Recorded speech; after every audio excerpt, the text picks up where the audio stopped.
अगर आप इन्वेस्ट करते हो तो आईपीओ वर्ड आपने जरूर सुना होगा। आईपीओ होता क्या है और लोग इसमें पैसा कैसे बनाते हैं, क्यों ये आईपीओ आता है, इसके मीनिंग क्या क्या है और इसको अप्लाई करना है तो कैसे करना है और क्या ऑब्जेक्टिव के साथ अप्लाई किया जाता है। आईपीओ की सारी एबीसीडी हम इस वीडियो में देखने वाले हैं। तो आईपीओ का मतलब है इनिशियल पब्लिक ऑफरिंग। अब जितनी भी कंपनियां मार्केट में लिस्टेड हैं, उसके अलावा अगर कोई नई कंपनी मार्केट में लिस्ट होना चाहती है तो वो अपना इनिशियल पब्लिक ऑफरिंग लेकर के आती है। अच्छा, अब ये क्यों लेकर के आती है? तो आप इसको ऐसे समझो कि आपकी एक मिठाई की बहुत बढ़िया शॉप है और आपको एक और दुकान खोलनी है। तब आपको ऐसा लगेगा कि यार मुझे पैसा चाहिए दुकान खोलने के लिए, क्योंकि मेरा एक बिजनेस तो अच्छा चल रहा है, अब इसको एक्सपांशन करना है। उस केस में आपके पास दो ऑप्शन होते हैं, या तो आप बैंक से और लोन ले लो, या तो फिर आप अपने करंट बिजनेस की कुछ हिस्सेदारी किसी को बेच दो और उसके बदले आपको मिले पैसा। वो हिस्सेदारी बेचने के लिए आते हैं ये कंपनियां मार्केट में, ठीक है। उसी को कहते हैं इनिशियल पब्लिक ऑफरिंग, यानी कि अपने कंपनी का कुछ हिस्सा वो पब्लिक को बेचते हैं और उसके बदले उन्हें मिलता है पैसा। और इस पे मैंने और भी ज्यादा डिटेल्ड वीडियो बना रखा है, वो आप यहाँ पे देख भी सकते हो। अच्छा, इससे आपको एक फेयर आइडिया तो आ गया। अच्छा चलो, क्यों आईपीओ आया, लेकिन ये आईपीओ में क्या होता है, मतलब क्यों लोग अप्लाई करते हैं, क्यों लोग नई कंपनी का आईपीओ लेना चाहते हैं। तो उसका रीजन एक है कि नई कंपनी जब भी लिस्ट होती है, कई बार वो इतनी यूनिक बिजनेस मॉडल होता है, तो हमें लगता है यार ये यूनिक बिजनेस मॉडल तो फ्यूचर में बहुत अच्छा करेगा, तो हम चाहते हैं कि यार अगर हमें ये मिल जाए तो अच्छी बात है। अच्छा, क्यों चाहते हैं कि मिल जाए? लिस्ट होने के बाद भी तो खरीदा जा सकता है। तो होता क्या है कि कुछ कंपनियां ना अपना जो आईपीओ है, यानी कि इनिशियल पब्लिक ऑफरिंग है, वो सस्ते में लेकर के आती हैं, कि वो चाहते हैं कि यार मेरा जो माल है, बेसिकली जो मेरी हिस्सेदारी है कंपनी की, वो बिक जाए, लोग ले लें और मुझे जितने पैसे की जरूरत है वो मुझे पैसा मिल जाए। तो वो थोड़ा सस्ते में लेकर के आते हैं। एग्जाम्पल के लिए आप ऐसे समझो कि अगर मार्केट में 1 तोला सोना 50,000 रुपए का मिल रहा है, तो अगर कोई कंपनी सोने के बराबर, मतलब उसी सोने के बराबर ऐसे समझ लो मान के है, तो वो 45,000 में ही 1 तोला सोना देने को रेडी है, मतलब अपनी हिस्सेदारी बेचने को रेडी है। तो हमें लगता है यार ये तो बहुत अच्छी डील है, चलो 45,000 में ले लेते हैं और बाद में 50,000 में बेच देंगे मार्केट में। तो ये चीज होती है आईपीओ मार्केट में। अच्छा, इसको जब भी लोग अप्लाई भी करते हैं ना, तो 2 क्लियर कट ऑब्जेक्टिव होते हैं आईपीओ अप्लाई करने के। पहला ऑब्जेक्टिव होता है लिस्टिंग गेन। जैसे आपने ये सोने वाला एग्जांपल देखा, वहां पे सिर्फ लिस्टिंग गेन आपको ऑब्जेक्टिव था। लिस्टिंग गेन क्यों? क्योंकि जब सस्ते में चीज आती है तो बहुत सारे लोग अप्लाई करते हैं। मतलब मान लो कि एक शेयर कंपनी को बेचना है, मैं बहुत ही सिंपल एग्जांपल बता रहा हूं, एक शेयर कंपनी को बेचना और 10 लोग अप्लाई कर रहे हैं। अरे तो भाई डिमांड बढ़ गई, तो एक ही को तो मिलेगा, 9 को तो वैसे भी नहीं मिलेगा। तो जिसके हाथ लगता है वो सोचता है वैसे मुझे इसको लंबे समय तक ये शेयर रखना नहीं था, बट अगर मुझे रैंडमली मिल गया है, बहुत बढ़िया, मैं इसको तुरंत बेच दूंगा, मेरा प्रॉफिट बन जाएगा, ठीक है। तो इसको कहते हैं लिस्टिंग गेन। दूसरा होता है लॉन्ग टर्म इन्वेस्टमेंट। अब वो लॉन्ग टर्म इन्वेस्टमेंट का मतलब ऐसे समझो कि अभी भी 10 लोग अप्लाई करना चाहते हैं, लेकिन आपको लग गया, लेकिन आपका थॉट प्रोसेस ऐसा था कि यार ये सस्ते में मिल रहा है, लेकिन मैं इसको तुरंत बेचूंगा नहीं, सस्ते में मिल रहा है, सस्ते में लेकर के रख लूंगा, बाद में आराम से देखेंगे, लंबा होल्ड करूंगा, क्योंकि ये बिजनेस तो और धमाका करने वाला है और फ्यूचर में बेहतर करेगा। तो ये होता है बेसिक्स ऑफ आईपीओ, और आपको ये भी समझ में आ गया कि कौन कौन से ऑब्जेक्टिव होते हैं इसको अप्लाई करने के, खास करके रिटेल इन्वेस्टर्स के। अब क्वेश्चन ये उठता है कि ये पता कैसे लगता है कि ये सस्ता है, महंगा है, या अप्लाई करूं या ना करूं। तो इसके लिए ना अलग अलग पैरामीटर्स बनाए गए हैं। जैसे कि कंपनी की पी होते हैं, उसको चेक किया जाता है, कंपनी का बिजनेस मॉडल चेक किया जाता है, और इसके लिए कंपनी अपनी एक डीआरएचपी फाइल करती है। डीआरएचपी का मतलब होता है ड्राफ्ट रेड हियरिंग प्रोस्पेक्ट्स, यानी कि समझ लो 300 पन्ने का एक डॉक्यूमेंट, बड़ा लंबा चौड़ा डॉक्यूमेंट होता है, जिसमें कंपनी अपने बारे में सब कुछ बताती है, सब कुछ। अच्छा, अपने बारे में सब कुछ मतलब अब आपको लगेगा तो अच्छा ही अच्छा बताएगी, ऐसा नहीं है। अच्छा भी बताती है, बुरा भी बताती है, सेबी के रूल के हिसाब से उनको बताना ही पड़ेगा।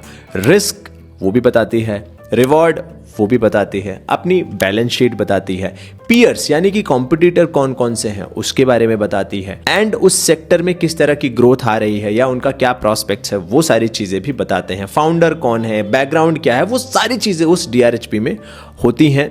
तो ये जो मैं आईपीओ के वीडियो बनाता हूं, आप ये मान के चलो कि 90% चीज़ें डीआरएचपी से होती हैं, 10% बिजनेस को और देखते हैं, तो हम और भी बिटवीन द लाइन चीज़ें पढ़ने के लिए ट्राई करते हैं। तो डीआरएचपी आसानी से आपको एनएससी और बीएससी की वेबसाइट पे मिल भी जाता है, बट यही पॉइंट है कि बहुत लंबा डॉक्यूमेंट होता है, तो बहुत सारे लोग पढ़ने में दिक्कत होती है, तो वो वीडियो को प्रेफर करते हैं जहां से वो देख के समझ लेते हैं कि ये कंपनी क्या और कैसे कर रही है। अच्छा, अब कंपैरेटिव एनालिसिस के थ्रू आपको तो मालूम पड़ जाता है कि ये सस्ती है या महंगी है। एग्जांपल के लिए मैं फिर भी एक बार और बता देता हूं कंपैरेटिव एनालिसिस कैसे। जैसे कि बैंक है, HDFC bank already listed player है और अच्छा खासा वो प्रॉफिट दर्ज कर रहा है। उतना ही प्रॉफिट दर्ज करने वाली कल को मान लो एक और बैंक आकर के लिस्ट होना चाहती है मार्केट में, पैसा उठाना चाहती है मार्केट से, तो उस केस में हम देखेंगे यार एचडीएफसी का भाव क्या चल रहा है, एंड भाव मतलब पी के हिसाब से, नॉट एग्जैक्टली शेयर प्राइस। तो वैल्यूएशन क्या चल रही है, उसको वैल्यूएशन वर्ड भी कहते हैं। और अगर उतना ही प्रॉफिट ये बैंक भी दर्ज कर रही है, तो क्या ये उसे सस्ते में मिल रही है कि महंगे में मिल रही है। अगर ये सस्ते में आ रही है तो आपको मालूम पड़ेगा ना, अरे यार एचडीएफसी बैंक को पूरा मार्केट इतना भाव देने को रेडी है, तो ये तो सस्ते में आ रही है, तो इसको तो मैं ले ही लेता हूँ। कल को इसका भाव एडजस्ट होकर एचडीएफसी के बराबर तो पहुंचना चाहिए। अगर वही एचडीएफसी से महंगी आ रही है तो आप सोचोगे यार ये तो ऑलरेडी पहले से महंगी आ रही है, जब ये एचडीएफसी के बराबर ही है और एचडीएफसी पहले से ही लिस्टेड है, तो मैं एचडीएफसी ना ले लूं। तो ये तरीके से आईपीओ का एनालिसिस किया जाता है। लेकिन कई बार क्या होता है कि भाव बहुत महंगा होता है, उसके बावजूद भी उस कंपनी में लोगों को अप्लाई करना होता है लिस्टिंग गेन के लिए। अब लिस्टिंग गेन क्यों आती है? क्योंकि उसकी डिमांड बहुत ज्यादा होती है। जैसे मैं एग्जांपल के लिए आपको बताता हूं, नजारा टेक जब वो आया तो वो पी के हिसाब से बहुत ही महंगा था, लेकिन नजारा टेक एक गेमिंग कंपनी है, तो लोगों में एक होड़ सी मच जाती है कि अरे यार ये तो मुझे लेना ही लेना है। या फिर आप पारस डिफेंस को ले लो, डिफेंस सिस्टम में गवर्नमेंट फिलहाल इतना पुश कर रही है कि हम 100 के पी को भी देने को रेडी हैं। तो इस तरीके से कई बार लिस्टिंग गेन मिलने की संभावना ज्यादा होती है। तो अब आपको एक बेसिक थॉट प्रोसेस समझ में आ गया होगा। तो देखो, आप जो भी आप डीमैट आपके पास अकाउंट है, चाहे वो जीरोधा हो, अपस्टॉक्स हो, चाहे वो आईसीआईसीआई हो, चाहे वो शेर खान हो, कोई भी हो आपके पास, आप वहां से आईपीओ के लिए अप्लाई कर सकते हो। अच्छा, क्वेश्चन है कि अप्लाई कैसे करना है। वैसे है तो बड़ा सिंपल प्रोसेस, बट फिर भी मैं इसको थोड़ा डिटेल में बताने के लिए ट्राई करूंगा। जब भी कोई आईपीओ आता है वो 3 दिन के लिए एक्टिव रहता है कि 3 दिन के अंदर आप उसको अप्लाई कर सकते हो, ठीक है। अब ये 3 दिन के अंदर अप्लाई करने के लिए आपका जो भी डीमैट अकाउंट है उसके अंदर जाना है, वहां पे आईपीओ का ऑप्शन होता है और वहां से हो जाएगा। एग्जांपल के लिए मैं आपको जीरोधा में बताता हूं। ये देखिए, जीरोधा में यहां पे आईपीओ का ऑप्शन है और यहां पे ये कंपनी की लिस्ट है। यहां पे आपको अप्लाई पे क्लिक करना है। बिल्कुल जिस तरीके से जीरोधा में है उसी तरीके से देखो अपस्टॉक्स में यहां पे ये ऑप्शन है और यहां पे आईपीओ का है। बिल्कुल उसी तरीके से आईसीआईसीआई सिक्योरिटीज में यहाँ पे देखो आप, यहाँ पे आईपीओ का ऑप्शन है। एंड देन शेर खान में विच इज एस्प्रेसो में यहाँ पे ऑप्शन है। तो आपके पास चाहे कोई भी अकाउंट हो, एंजल वन हो या फिर ग्रो हो, कोई भी हो, वहाँ पे आईपीओ का ऑप्शन आपको मिल जाएगा। अच्छा, अब ये जो आईपीओ का ऑप्शन होता है इसमें आपको लॉट वाइज अप्लाई करना होता है। ऐसा नहीं होता कि आप 1 या 2 शेयर खरीदोगे। एक लॉट होती है, 15,000 का आप मान लो साइज होता है एक लॉट का। अब वो एग्जैक्ट 15,000 अमाउंट कभी नहीं होता, वो कभी 14,800, 13,500 ऐसे ऐसे करके एडजस्ट होते रहता है, विच इज ओके। आप मान के चलो 15,000 का एक लॉट साइज होता है। अब उसमें 100 रुपए का अगर एक शेयर प्राइस है तो 150 आ जाते हैं शेयर्स। अगर 500 रुपए का है तो 30 शेयर्स आ जाते हैं। इस तरीके से ये चलते रहता है, बट साइज 15,000 का ही रहता है। एक retail investor max to max 13 lot यानी कि 2 लाख रुपए से ज्यादा अप्लाई नहीं कर सकता। अब जब भी ये ओवर सब्सक्राइब हो जाते हैं, ओवर सब्सक्राइब में जैसे मैंने आपको बताया कि शेयर्स आने हैं 1 और 10 लोग अप्लाई कर रहे हैं, तो इसको कहते हैं ओवर सब्सक्रिप्शन। तो ओवर सब्सक्रिप्शन के केस में आपको मैक्सिमम 1 लॉट ही अलॉट होता है, उससे ज़्यादा नहीं। आप अप्लाई करने के लिए 2, 4, 5 लॉट भी अप्लाई कर दो, बट अलॉट आपको 1 ही होता है। ये बहुत ही सिंपल क्लियर रूल है, क्योंकि फिर सबको देना होता है। इतने लोग अप्लाई कर रहे हैं तो सेबी ये चाहती है ज़्यादा से ज़्यादा लोगों को मिले वो, क्योंकि लोगों ने इंटरेस्ट दिखाया है। अच्छा, ये जब आप अप्लाई करते हो तो जो ये प्राइसिंग होती है ना, ये बैंड में होती है, एक बैंड में, स्पेसिफिक बैंड में। बैंड मतलब क्या कि जो आईपीओ आता है वो ऐसे होता है, 300 रुपए से लेकर के 320 रुपया, ऐसा आईपीओ डिसाइड होता है कि आप 300 में भी अप्लाई कर सकते हो, 301, 302, 305, 320 भी अप्लाई कर सकते हो। तो 320 को कट ऑफ प्राइस कहा जाता है, यानी कि मैक्सिमम प्राइस। तो जब भी कोई आईपीओ आप अप्लाई करते हो, ऑलवेज ट्राई करो कट ऑफ प्राइस में ही अप्लाई करो। उसके चक्कर में मत पड़ो 310, 305 की वो रेंज के चक्कर में मत पड़ो।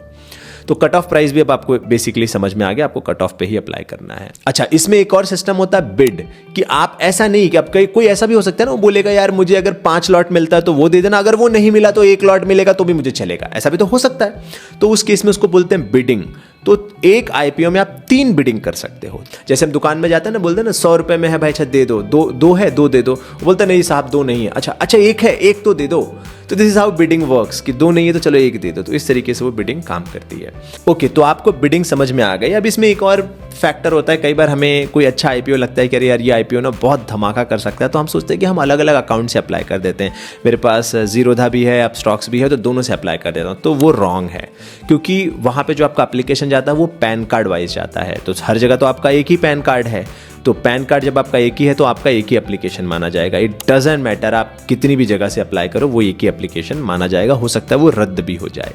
तो आप अपने एक पैन कार्ड पे एक ही एप्लीकेशन अप्लाई कर सकते हो, ये चीज़ हमेशा याद रखना। दूसरा पॉइंट है, तो क्या परिवार वालों के अकाउंट से अप्लाई कर सकते हो? बिल्कुल अप्लाई कर सकते हो। मैं खुद कई बार जब मुझे कोई अच्छा आईपीओ आता है, मुझे लगता है यार यहाँ पे बहुत अच्छा लिस्टिंग गेन हो सकता है, तो मैं अपने अकाउंट से भी कर देता हूँ, अपने वाइफ के अकाउंट से भी कर देता हूँ, अपने ब्रदर को भी बोल देता हूँ कि भाई आप भी अप्लाई कर लो, ये अच्छा आईपीओ है, ठीक है। तो वो चीज़ आप कर सकते हो। क्यों? क्योंकि यहाँ पे अलग अलग पैन कार्ड हो गए। अच्छा, बाय द वे, एक अकाउंट से 5 डिफरेंट पैन कार्ड लोग अप्लाई कर सकते हैं, ये चीज़ नोट रखना। एग्जाम्पल के लिए मैं बता दूं, जैसे मेरा मेन अकाउंट है, तो मैं उसी का यूपीआई आईडी अपने वाइफ के अकाउंट से भी डाल देता हूँ, अपने भाई के अकाउंट से भी, मेरे अकाउंट से भी, सबके डाल देता हूँ। तो बट एक अकाउंट में 5, मैक्स 5, याद रखना, मैक्स 5 ही अप्लाई कर सकते हो, उससे ज़्यादा नहीं। अच्छा, अब पॉइंट ये है कि अगर इतने सारे लोग अप्लाई कर रहे हैं तो इतना पैसा यार कट जाएगा बैंक अकाउंट से, है ना। 15-15 हज़ार करके 4 लोगों ने घर में अप्लाई किया तो 60,000 तो पैसे फंस गए। तो होता कैसे है कि ये अकाउंट से आपके कटते नहीं है पैसे, ये सिर्फ ब्लॉक होते हैं, याद रखो। अगर आईपीओ आपको लगेगा तो ये आपके पैसे कटते हैं, वरना ये फिर अनब्लॉक हो जाते हैं। तो बेसिकली आपके अकाउंट से कट के ये पैसे बाहर नहीं जाते, सिर्फ ब्लॉक होते हैं। अच्छा, जब भी आप आईपीओ अप्लाई करते हो तो आपको वहां पे ऊपर एक यूपीआई आईडी डालनी पड़ती है ना। यूपीआई आईडी से ही नॉर्मली मैं अप्लाई करता हूं, तो मैं यूपीआई आईडी से बता रहा हूं, आप बाकी और भी मेथड है अप्लाई करने के, बट अभी फिलहाल के लिए सबसे ईजी यूपीआई है, तो यूपीआई मान लेते हैं। आप वहां पे यूपीआई आईडी डालोगे। अब वो कौन सी यूपीआई आईडी डालोगे वो आपके ऊपर डिपेंड करता है। आप फोन पे की डालोगे, आप गूगल पे की डालोगे, या फिर आप भीम ऐप की डालोगे, आप कोई भी डाल सकते हो।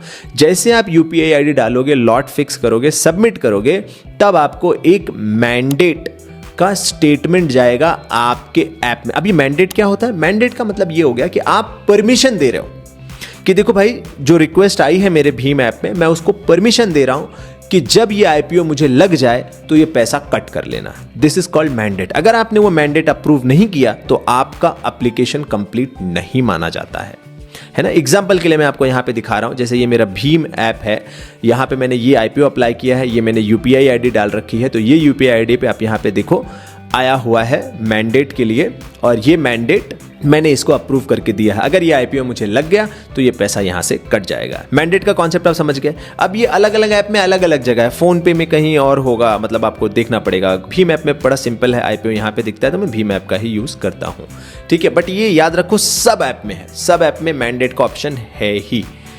अब आपको ये भी समझ में आ गया कि मैंडेट क्या होता है।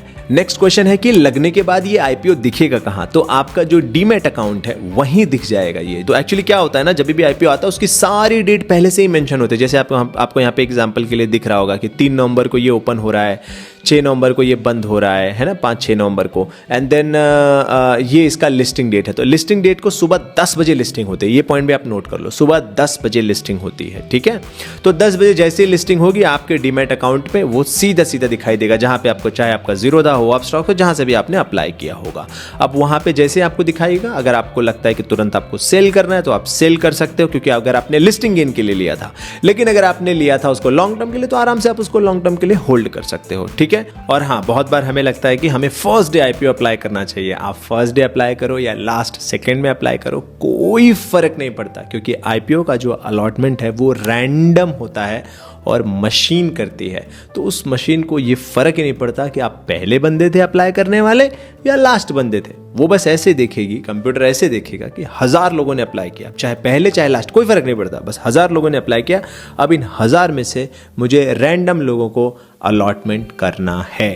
सो अगर आपका ये क्वेश्चन या डाउट या कन्फ्यूजन रहता है कि अगर मैं लास्ट डे अप्लाई करूंगा तो कहीं मेरा छूट ना जाए, तो ऐसा कुछ भी नहीं है। अच्छा, एक और इम्पॉर्टेंट बात, जो लास्ट डे होता है जिस दिन आईपीओ अप्लाई करने का, उस दिन आपको 5 बजे तक का टाइम होता है अपना मैंडेट अप्रूव करने का। अगर आपने अप्रूव किया तो ग्रेट, एप्लीकेशन सक्सेसफुल हो जाती है।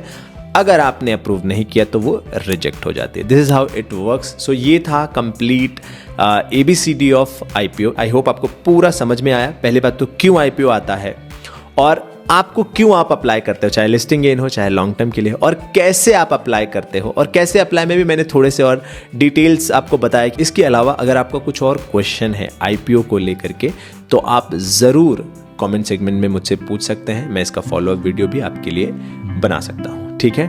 सो मिलते हैं नेक्स्ट वीडियो में। Thank you so much and जय हिंद।